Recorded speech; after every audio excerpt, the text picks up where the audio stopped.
같이 합니다. 두 가지 인생길.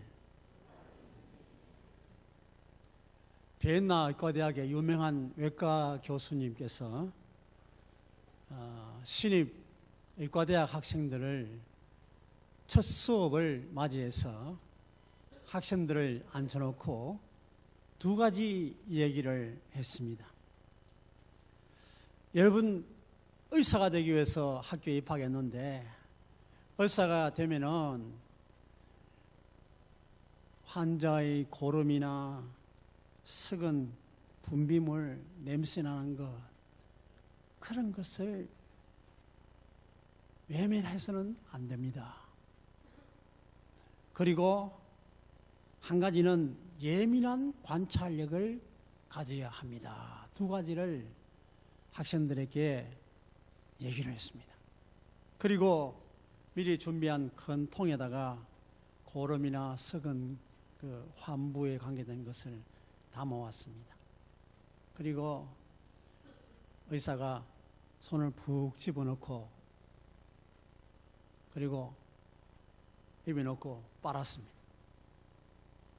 여러분들도 이걸 더럽다고 생각하지 않고 그렇게 할 수 있어야 됩니다. 그리고는 학생들에게 시험을 했습니다. 여러분들도 의사라 생각하고 이렇게 왼손을 이렇게 들어보세요. 왼손이 지금 이 고름통이라고 생각하고 왼손 밑으로 깊숙이 손가락을 넣었다가 한 번 빨아보시기 바랍니다. 다 같이 시작.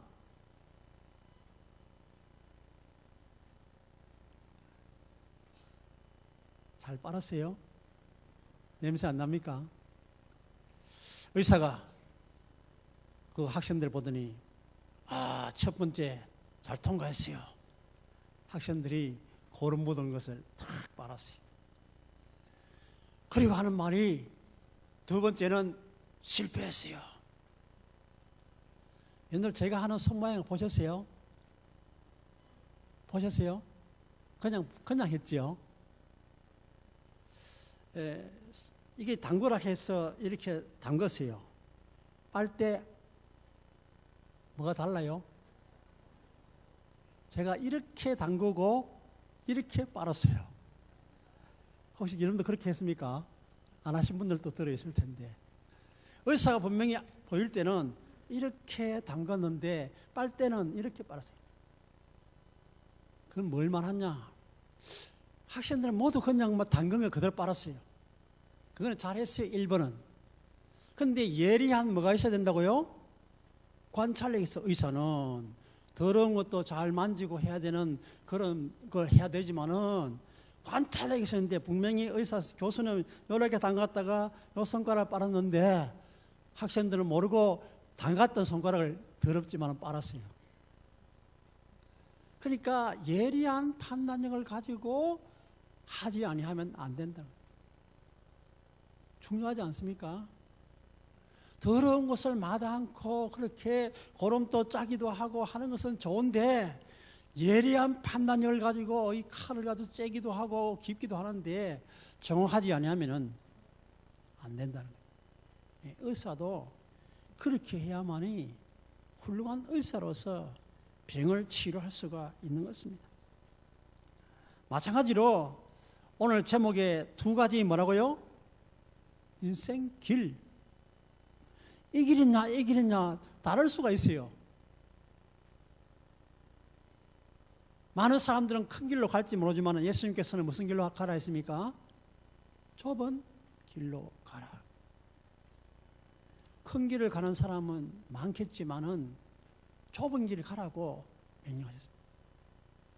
인생 길이 두 가지 길인데 하나는 세상으로 나가는 하나님 없는 길이고 하나는 하나님을 향하는 길인데 세상을 향하는 그 길을 가지 말고 하나님을 향한 바른 길로 가야 될 줄로 믿습니다. 여러분들 한 해를 마감하는 이 마당에 바른 길 가는 성도가 되시고 하나님께서 예비한 그 큰 은총과 혜택을 마음껏 누리는 풍성한 축복의 성도가 되시기를 바랍니다. 근저 두 가지 인생길인데 먼저 바르지 못한 인생길을 생각합니다. 5절을 같이 보겠습니다. 5절입니다. 여호와께서 이와 같이 말씀하시니라. 무릇 사람을 믿으며 육신으로 그의 힘을 삼고 마음이 여호와께서 떠난 그 사람은 저주를 받을 것이라. 사람을 믿고 육신을 믿는 사람, 부를 의지하고 우상을 의지하고 군사력을 의지하고 자기 힘을 의지하고 자기 수단 방법과 모든 것을 동원한 그런 사람은 같이 합니다. 저주를 받을 것이야. 여러분도 저주를 안 받기 때문에 말할 수 있습니다. 그렇게 하는 사람은 성경에 분명히 저주를 받을 것이라. 첫째로 실패자가 되는 사람. 실패자는 같이 합니다. 사람을 의존한다. 무릇 사람을 믿으며 5절에 실패자는 사람을 의존한 특징이 있습니다. 권세 있는 사람을 의존하고 재산이 많은 사람을 의존하고 뭔가 유명한 사람을 의존하다가 망한 사람이 얼마나 많습니까? 정치계에서도 재계에서도 얼마든지 있을 수가 있습니다. 성경 이사야 7장에 보면 아하스라는 임금이 있어요. 이 아하스 임금은 아수르를 의존했습니다. 그때 선자를 보내가지고 하나님께서 하나의 징조를 보여주겠다 했습니다. 징조. 이사야 7장 14절에 임마누엘의 징조가 있잖아요. 징조를 보여주겠다 하니까 필요 없습니다. 안 합니다. 하나님께서 징조를 보여주겠다는데도 아니요라고. 그러다가 나중에 아수르를 의존하다가 망했습니다. 하나님께서 징조까지 보여주겠다는데도 거절하고 하나님을 떠나고 하나님을 의지하지 아니고 아수르를 의지하다가 아하스 임금과 백성은 망했습니다. 그래서 무릇 실패자는 사람을 의존한다. 사람을 의존하던 정치가나 경제가나 많은 사람들이 또 심지어는 연예인도 또 마약을 의존하고 그러다가 감옥 가고 망하고. 시편 146편 3절 4절을 보겠습니다. 시편 146편입니다. 귀인들을 의지하지 말며 도울 힘이 없는 인생도 의지하지 말지니 그의 호흡이 끊어지면 흙으로 돌아가서 그날에 그의 생각이 소멸하리로다. 귀인들, 귀한 계급을 가진 사람들, 또 돈 많은 사람들, 그러나 도울 힘이 없는 인생이라고 했습니다. 뭔가 대단한 것 같아도 진정으로 나에게 도움이 되지 못하는 인생이기 때문에 결국은 흙으로 돌아가고 생각이 다 소멸되고 만다는 것입니다. 물론 세상에 살면 사람을 조금 의존할 수가 있습니다. 돈 많은 사람을 의존할 수 있고 권세 있는 사람을 의존할 수가 있습니다. 문제는 인간의 제도나 권력에 생명을 걸 때가 문제입니다. 그것에 생명 걸다가 망해버려요. 저 북한 세상에도 요즘 여러 가지 일이 일어나고 있는 것 같아요. 권세에 생명을 걸다가 망해요. 이런 사람은 실패할 수밖에 없다. 두 번째는 실패자는 같이 합니다. 자기를 의지한다. 5절에 보니까 육신으로 그의 힘을 삼고 영혼보다 육신을 더 의지하는 것. 최후 승리자가 결코 될 수가 없습니다. 사무엘하 24장 보면 다윗이 군사가 좀 많아지고 나라가 부강해지고 막강해지니까 군사를 의지했어요. 그래서 우리 군인이 얼마나 많은가 요압 장군을 시켜가지고 강제로 인구조사를 했습니다. 그런데 하나님이 얼마나 진노합니까? 온역으로 수만 명이 죽게 했어요. 다윗 같은 성군도 그가 언제나 하나님만 의지하고 하나님 갈까요 말까요 늘 그렇게 의존하던 사람이 내 군사가 얼마나 많은지 한번 조사하라. 요압 장군이 하지 않겠다는 도 기어코 강압적으로 하게 만듭니다. 하나님께서는 다윗의 나라에 수많은 사람이 온역으로 죽게 만들었습니다. 훌륭한 임금도 사람을 의존할 때에 그렇게 되고 말았습니다. 그리고 실패자는 셋째로 가차입니다. 항상 세상을 사랑한다. 5절에 보니까 실패한 사람은 마음이 여호와께서 떠난 사람, 하나님께서 떠났기 때문에 결국 세상 사랑하는 거예요. 하나님보다 세상을 사랑하는 사람, 그들은 돈을 하나님보다 더 사랑하게 된다는 것입니다. 전도서 5장 10절에 보니까 은을 사랑하는 자는 은으로 만족하지 못하고 풍요를 사랑하는 자는 소득으로 만족하지 아니하나니 이것도 헛되다. 디모데전서 6장 10절을 같이 봉독하겠습니다. 같이 봅니다. 돈을 사랑함이 일만악의 뿌리가 되나니 이것을 탐내는 자들은 미혹을 받아 믿음에서 떠나 많은 근심으로써 자기를 찔렀도다. 돈을 사랑했는데 그것이 결국은 자기를 찌르는 것이 되고 말았습니다. 찌르는 것이 가시가 되고 자기에게 상처가 되고 말았습니다. 돈과 관련된 돈을 사는 많은 사람 모두가 다 그것이 가시가 되고 찌르는 것이 되었습니다.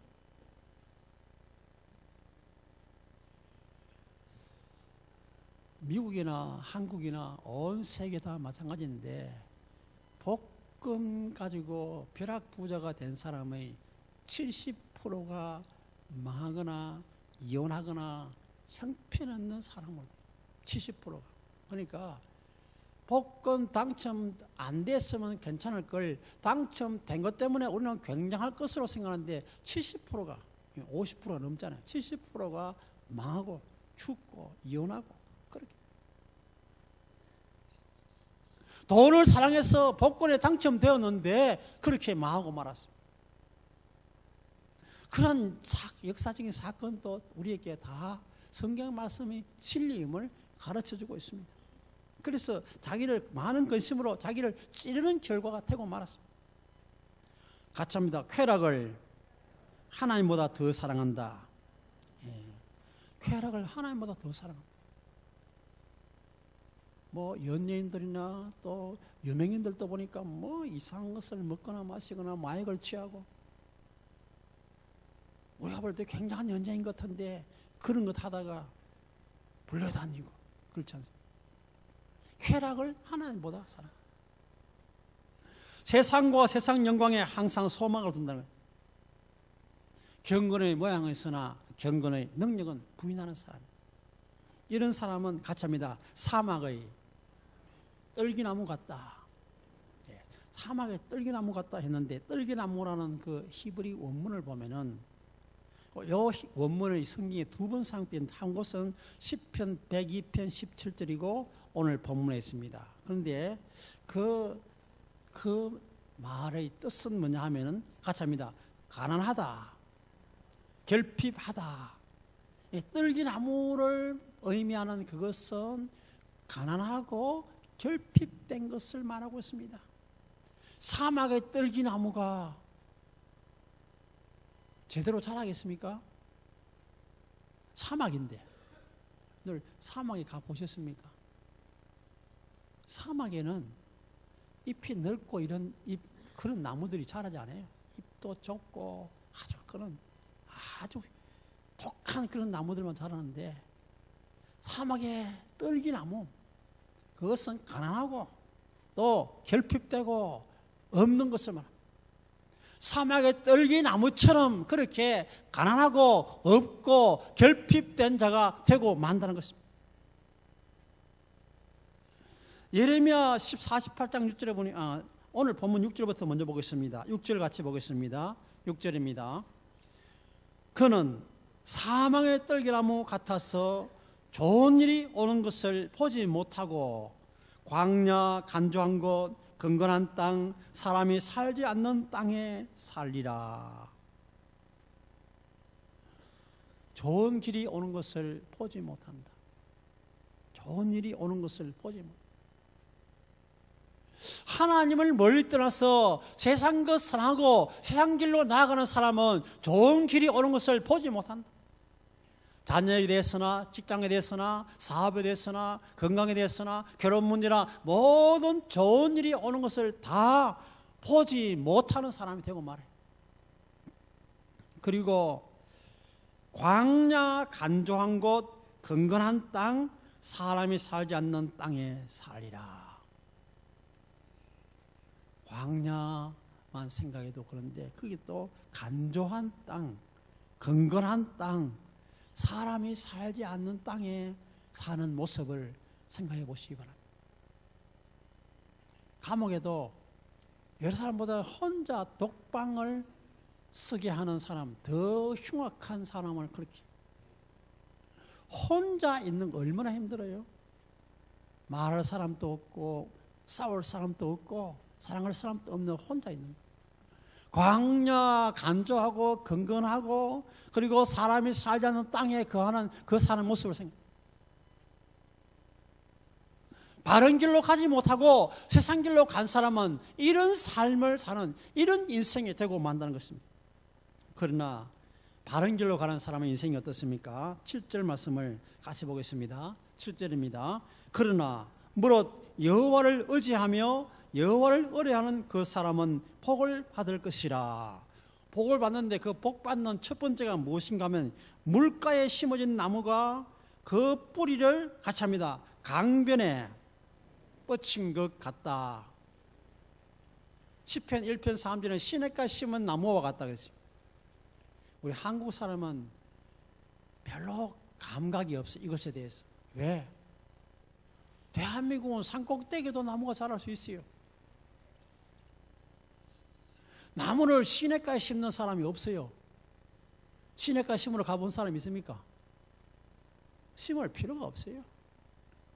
그냥 밭에나 논에나 산에 심어놔도 밤나무로 산에 심어놓고 뭐 별로 안 돌봐도 잘 열고 해요. 한국은 산꼭대기에 심어도 잘 자라요. 70% 이상의 사막인 이스라엘 나라에서는 산꼭대기에는 뭐가 있습니까? 바위, 돌, 흙밖에 없어요. 심지어 우리 아르논 계곡 하지만 아르논 계곡 지금은 그 요르단 쪽인데 아르논 계곡 우리 차를 타고 이래 가다 보면은 그 계곡이 물이 내려가는 것이 아니고 계곡 자체도 전부 돌밖에 없어요.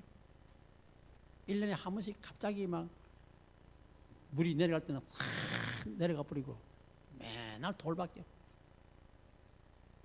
예수님이 가고 다윗이 울면서 갔던 기드론 시내가 그냥 골짜기, 기드론 골짜기. 물이 내려가는 것이 아니고 사막 같고 골짜기라. 돌이 먼지가 푹신푹신 나는 골짜기. 어쩌면 예수님 당시에는 그래도 좀 시내가 흐른 것 같아요. 하나님을 떠나고 그렇게 살다 보니까 점점 사막 같아가지고 지금은 기드론 시내가 아니고 기드론 골짜기라. 그런 곳이니까 산에는 나무 심어도 나지 않습니다. 자랄 수가 없어요. 산꼭대기에 나무가 있을 수가 없습니다. 그러니 그 나라에서는 그래도 시내가에는 조금 나습니다. 이스라엘 나라나 또 다른 사막 같은 데 마찬가지인데 사막에 물이 없어서 그렇지 물만 데워주면 짜짜라. 이스라엘 나라가 유럽에 그런 많은 농산물을 수출해요. 정말 적각부리네. 물이 없어 그렇죠. 물만 데워주면 얼마나 잘 자라는지. 외국에 농산물을 수출한 나라가 돼요. 그런데 그런 나무나 그런 과수들이 물이 있는 그런 강에 시냇가에 심어져 있을 때에 틀을 따라서 과실을 맺을 수가 있는 것입니다. 그래서 이스라엘 나라의 물가에 심어진 나무나 하면은 굉장히 복된 모습을 말하고 그런 물가에 심어진 나무와 같다는 말은 굉장히 복된 사람이다라고 말할 수 있습니다. 그리고 같이 합니다. 더위가 올지라도 두려워하지 아니하며 더위가 와도 이스라엘 백성은 광야 생활할 때도 구름 기둥으로 너무 추우면은 불 기둥으로 따뜻하게. 더위가 오고 가물어도 시냇가에 심은 나무같이 과실을 많이 맺을 수 있으니까 염려가 없는. 더위가 올 때라도 두려워하지 아니하며. 그리고 같이 합니다. 그 잎이 청청하며. 시편 92편에 보면은 의인의 길에 대해서 말하고 있습니다. 잎이 청청하고 푸르고 열매를 많이 맺는 것을 말합니다. 젊고 건강한 모습. 의인에 대해서 말할 때 잎이 청청하고 종려나무와 같이 번성하고 잘 자라난 모습을 말하고 있습니다. 의인의 모습을 나무에다가 비유를 하고 있습니다. 그 나무가 잎이 청청하고 잘 자라고 계속 계절에 따라서 열매를 맺는 것과 같이 의로운 사람, 의로운 길, 바른 길로 가는 여호와의 길로 걸어가는 사람에게는 이런 놀라운 축복이 함께하는 줄로 믿습니다. 계시록 22장 2절 보니까 길 가운데로 강이 흐르고 좌우에 생명나무 과일인데 12가지 과실을 맺고 있습니다. 달마다 새로운 과실을 맺습니다. 그리고 같이 합니다. 가무는 해도 걱정이 없고. 우리 한국은 이제는 수리시설이 잘 돼가지고 여간 가물어도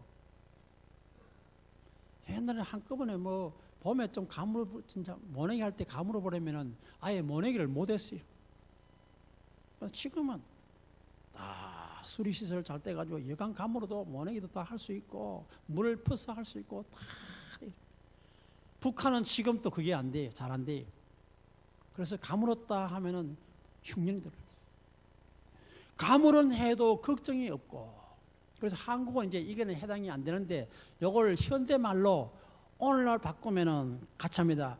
IMF 시기에도 걱정이 없고. 우리만 잘하려고 하면 안 돼. 지금은 세계화 시대다 보니까 세계 경제가 어떻게 하는지 따라서 우리가 지금 뭐 풍성하게 해도 문제라.